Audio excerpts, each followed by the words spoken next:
J'ai accepté de dire le dernier adieu à notre président Mathieu Kérékou. Et je vous avais dit que je n'avais rien d'autre à dire. Je manquerais à un devoir de conscience si je ne prenais la parole très brièvement pour dire ce qui me passe par le cœur en ce moment.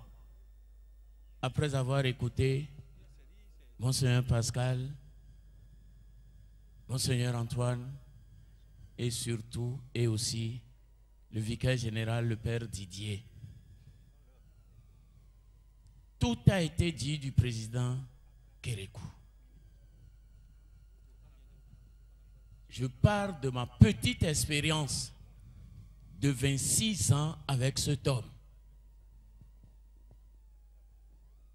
Quand il a été propulsé président de la République au moment de la Révolution,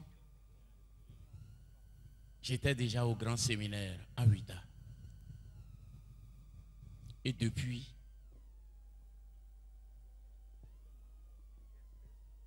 j'ai médité sur cet homme.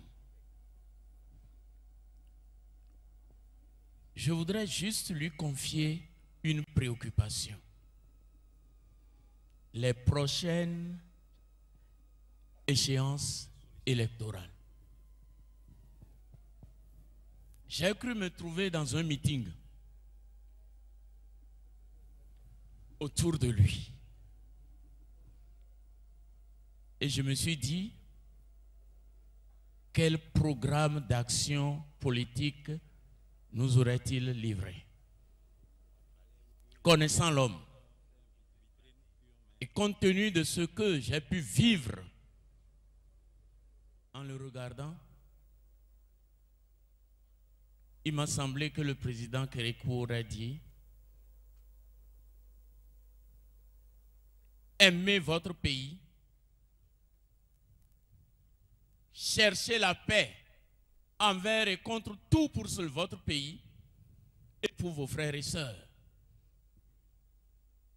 Nous disons souvent que le Seigneur aime le Bénin. Le Seigneur aime le Bénin. Le Bénin est privilégié. Le Seigneur fait par les hommes. Et si il n'y a pas eu d'effusion de sang dans l'histoire politique de ce pays pendant 26 ans, nous le devons à lui.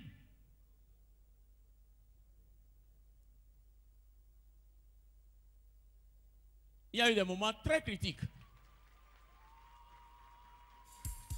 Il était président, chef d'armée, tout.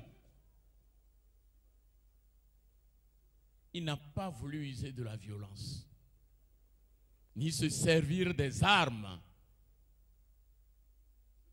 Cette nuit-là,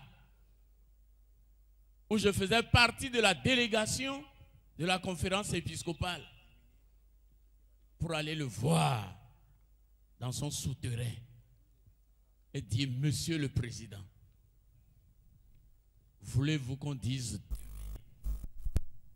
qu'on retienne dans l'histoire de ce pays que c'est sous votre mandat que pour des raisons politiques, le sang a été versé au Bénin? Il nous a regardés et il a dit non.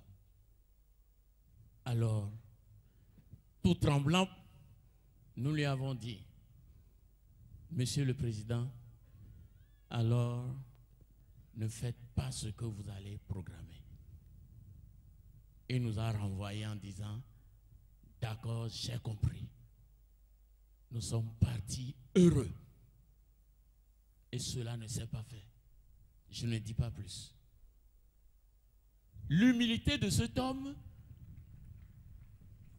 c'était cela. Il pouvait s'éclipser pourvu que la paix règne. Et il s'éclipsait effectivement pour sauvegarder la paix. Le Père Didier a dit: il était un craignant Dieu. Oui, C'est dans cette crainte de Dieu qu'il puisait son humilité par amour pour son pays. Président Kérékou, nous allons te dire à Dieu, va vite là-bas. Prie pour le Bénin, supplie pour le Bénin. Que l'Esprit nous inspire. Toujours les présidents qui sauvegarderont la paix avant toute chose et qui, même s'ils devraient renoncer au pouvoir pour que la paix règne, qu'ils le fassent en toute humilité. Que jamais on ne verse le sang pour des raisons politiques dans ce Bénin que tu as tant aimé.